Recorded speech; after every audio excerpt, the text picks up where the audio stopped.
니체가 말한 인간의 본질, 우리는 왜 스스로를 넘어야 하는가? 1점 불완전함이라는 조건. 우리는 때때로 이런 질문을 합니다. 왜 인간은 끊임없이 고민할까요? 왜 선택 앞에서 흔들리고, 왜 어떤 날은 스스로가 너무 작게 느껴질까요? 왜 충분히 가졌다고 생각하는 순간에도 마음 한켠에는 여전히 무언가 부족한 감각이 남아 있을까요? 이 질문들에 정면으로 맞선 철학자가 있습니다. 독일 철학자 프리드리히 니시, 1844년부터 1900년까지입니다. 많은 철학자들이 인간을 설명하려 했습니다.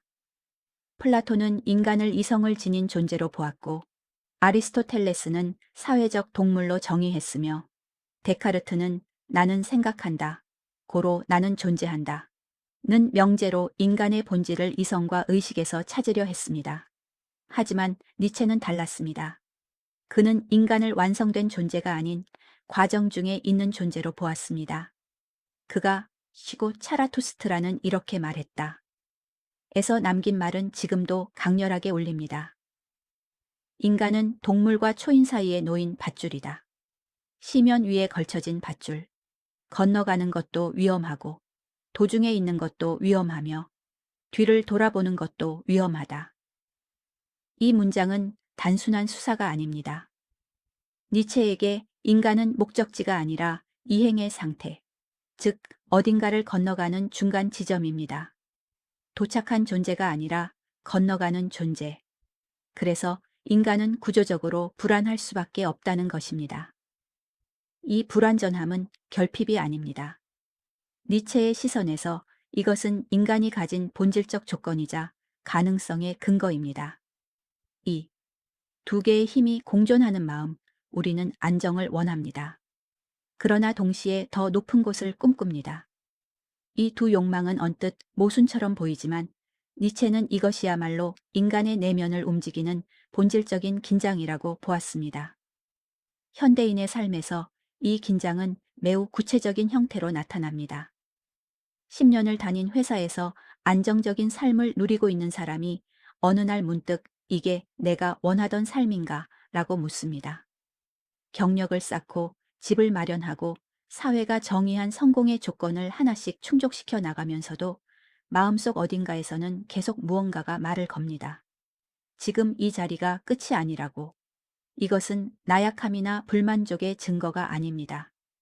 니체에 따르면 이것은 인간이 인간이라는 증거입니다. 하나는 지금 이 자리에서 편안하게 머물고 싶은 마음.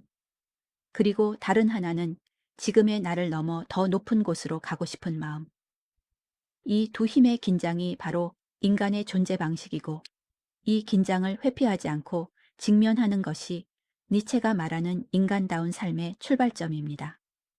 3점 권력 의지, 빌레츠르마트.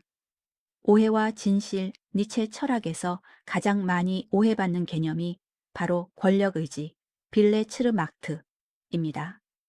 이 개념은 종종 타인을 지배하려는 욕망이나 정치적 권력의 축으로 잘못 해석됩니다. 실제로 나치즘이 니체의 철학을 왜곡하여 이용했던 역사가 이 오해를 더 깊게 만들었습니다. 그러나 니체가 말한 권력 의지는 전혀 다른 개념입니다. 그것은 타인을 지배하려는 힘이 아니라 자기 자신을 극복하고 확장하려는 내면의 충동입니다. 생명 그 자체가 지닌 방향성, 즉, 더 강해지려 하고, 더 깊어지려 하고, 더 멀리 나아가려는 의지입니다. 니체는 이것을 생물학적 생존 본능과도 구분했습니다. 단순히 살아남으려는 것이 아니라 더 충만하게 존재하려는 욕구. 이것이 권력 의지의 핵심입니다. 이 관점에서 보면 마라톤을 처음 완주하기 위해 새벽마다 달리는 사람, 더 나은 글을 쓰기 위해 수십 번 고쳐 쓰는 작가, 자신의 편견을 직시하고 그것을 바꾸려는 사람, 이 모든 행위에는 권력 의지가 작동하고 있습니다. 그것은 타인을 향한 힘이 아니라 어제의 자신을 향한 도전입니다. 니체는 이렇게 말했습니다. 나는 당신에게 초인을 가르친다. 인간은 극복되어야 할 무엇이다. 여기서 극복되어야 할 무엇은 인간이 나쁘다는 뜻이 아닙니다. 인간은 고정된 실체가 아니라 계속 변화하고 성장해야 하는 가능성의 존재라는 뜻입니다.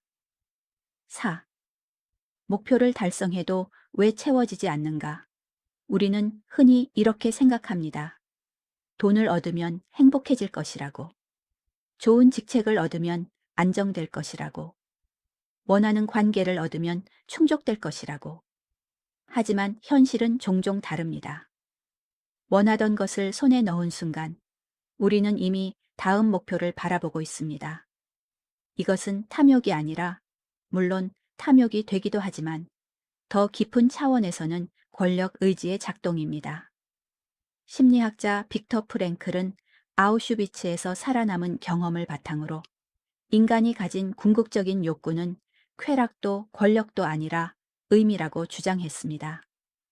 니체는 프랭클보다 수십 년 앞서 이와 유사한 통찰을 다른 언어로 표현했습니다. 인간은 단순히 더 많은 것을 원하는 존재가 아니라 더 깊은 자신이 되고 싶어 하는 존재라는 것입니다. 그래서 외적 조건이 충족되어도 내적 공허함이 남는 것입니다. 권력 의지가 향하는 방향이 외부가 아니라 내부, 즉 자기 자신의 성장과 극복에 있을 때 비로소 그 에너지는 충만함으로 이어집니다. 5. 초인 유버맨슈. 완성이 아닌 방향. 니시 철학에서 가장 오해받는 또 다른 개념이 초인 유버맨슈입니다. 많은 사람들이 초인을 어떤 완벽하고 강력한 존재, 일반 인간을 초월한 특별한 존재로 이해합니다. 그러나 이 역시 니체의 의도와는 다릅니다. 니체에게 초인은 목적지가 아니라 방향입니다. 완성된 상태가 아니라 끊임없이 자신을 극복하는 태도입니다. 더 구체적으로 말하면 초인은 다음과 같은 사람입니다. 기존의 가치를 맹목적으로 수용하지 않는 사람, 사회가 정해놓은 성공의 기준, 행복의 공식, 올바른 삶의 정의를 비판 없이 따르는 대신 자기 자신의 가치를 스스로 만들어가는 사람. 니체는 이것을 가치의 전도 우메르퉁 알레 웨르테라고 불렀습니다. 자신의 고통과 한계를 직면하는 사람. 초인은 고통을 피하지 않습니다. 오히려 고통을 성장의 조건으로 받아들입니다. 니체의 유명한 말, 나를 죽이지 못하는 것은 나를 더 강하게 만든다. 와스 미흐 니흐트 움브링트 막트 미흐 스테커. 는 이 태도를 압축합니다. 어제의 자신을 넘어서는 사람. 거대한 위협을 이루는 것이 아니라 오늘의 나를 어제의 나보다 조금 더 확장시키는 것. 그것이 초인의 삶입니다. 현대의 맥락에서 생각해 봅시다. 오랜 습관적 사고방식을 직면하고 그것을 바꾸려 노력하는 사람. 자신의 편안한 영역 밖으로 기꺼이 나가는 사람. 타인의 시선이 아닌 자신의 기준으로 삶을 재편하려는 사람. 이들은 이미 초인의 방향 위에 있습니다. 6. 영원 회귀와 삶에 대한 긍정. 니체의 또 다른 핵심 개념인 영원 회귀. 이 위계 위더크움프트손은 초인의 개념과 깊이 연결됩니다. 니체는 이런 사고 실험을 제안합니다. 만약 당신의 삶이 한 번이 아니라 무한히 반복된다면 똑같은 기쁨과 똑같은 고통, 똑같은 선택과 똑같은 결과가 영원히 되풀이된다면 당신은 그것을 받아들일 수 있겠습니까? 이 질문은 지적 유희가 아닙니다. 이것은 삶 전체에 대한 긍정을 시험하는 리트머스 테스트입니다. 현재의 삶을 영원히 반복해도 괜찮다고 말할 수 없다면 그것은 지금의 삶이 자신의 가장 깊은 의지에 부합하지 않는다는 신호입니다. 반대로 고통과 좌절과 실패까지 포함한 자신의 삶 전체를 긍정할 수 있다면 니체는 그것을 아모르 파티, 즉 운명에 대한 사랑이라고 불렀습니다. 그것이 초인이 도달하는 내면의 상태입니다. 이것은 체념이나 수동적 수용이 아닙니다. 오히려 자신의 삶을 있는 그대로, 그리고 그 안에서 자신이 성장한 모든 과정을 포함하여 긍정하는 능동적인 태도입니다. 7. 안전한 길과 진정한 길 사이에서 우리는 살아가면서 끊임없이 선택의 갈림길 앞에 섭니다. 그리고 그 순간마다 동일한 유혹이 찾아옵니다. 안전한 길, 검증된 길, 남들이 이미 걸어간 길. 니체는 이 유혹에 이름을 붙였습니다. 말종인간 레스터맨시. 위험을 피하고 도전을 회피하며 작은 안락함에 만족하는 인간. 니체에게 이것은 인간의 타락이 아니라 인간의 자기 포기였습니다. 이것은 안전한 선택을 하는 모든 사람이 나쁘다는 말이 아닙니다. 안전을 선택하는 것과 두려움 때문에 성장을 포기하는 것 사이에는 차이가 있습니다. 전자는 판단의 결과이고 후자는 회피의 결과입니다. 니체가 경계한 것은 두 번째 태도입니다. 더 넓어질 수 있는 자신을 두려움이라는 이름 아래 가두는 것. 그는 말했습니다. 자신을 극복하는 인간만이 진정한 인간이다. 이 문장의 핵심은 극복의 대상입니다.